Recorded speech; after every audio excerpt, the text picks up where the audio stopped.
Salut à tous, aujourd'hui nous sommes dans la ville de Kawasaki et je vous emmène dans une salle d'arcade incroyable, Anata no Warehouse.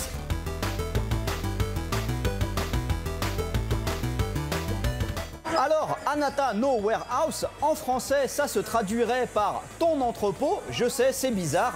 C'est une salle d'arcade qui a ouvert en 2009 et dont tout le design est inspiré par une sorte d'enclave, un quartier malfamé de Hong Kong qui a été rasé en 1994 et qui s'appelait Kowloon. C'est pour ça que la décoration est hallucinante à tous les étages. Là, je suis au rez-de-chaussée, je me balade dans des couloirs improbables et effrayants. Et au bout, regardez-moi ça, des tuyaux tout pourris, de l'eau verte, des pierres. On se croirait dans un jeu style Resident Evil.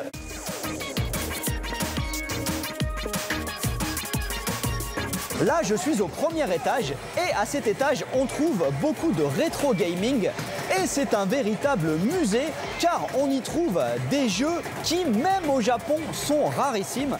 Par exemple, la première borne d'arcade Street Fighter 1 avec les gros boutons en plastique sur lesquels il fallait taper comme une mule pour faire les techniques. Et enfin, pas mal de bornes d'arcade sur vérin hydraulique à l'ancienne, comme ici Space Harrier et à côté Outrun. Ces bornes ont plus de 30 ans et pourtant elles sont quasiment neuves. Outrun, je l'adore tellement, c'est le meilleur jeu d'arcade de tous les temps pour moi.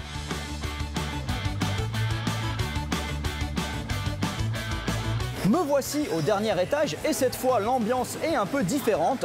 Derrière moi, il y a carrément une fontaine à la romaine, c'est n'importe quoi.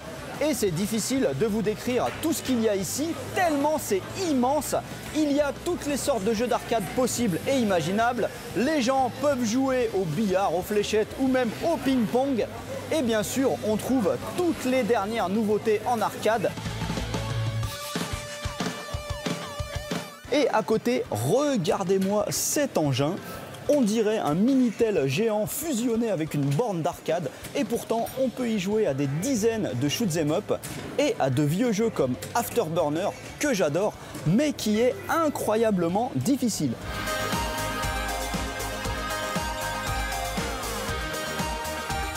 Voilà, je n'ai pas eu le temps de tout vous montrer, mais si vous aimez l'arcade et que vous venez au Japon, Anata no Warehouse, c'est une étape obligatoire. Car pour moi, c'est tout simplement la salle la plus démente du monde. Allez, à plus. Ja ne.